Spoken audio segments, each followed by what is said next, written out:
Kulikoni? Mbona tunagiana ma pressure sasa? Mke wako live nashuhudia na macho yangu hivi anaingizwa kwenye miogo kule na jamaa. Yaani mke wangu ni juzi tumemua juzi. Leo yeye anaingizwa kwenye miogo. Twende mshenzi huyo.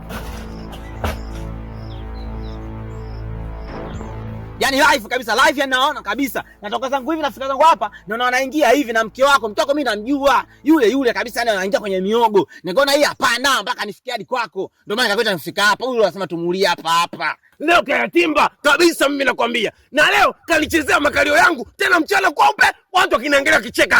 Sasa leo kayatimba na ninachokwambia nitampaka mafuta yangu upako leo.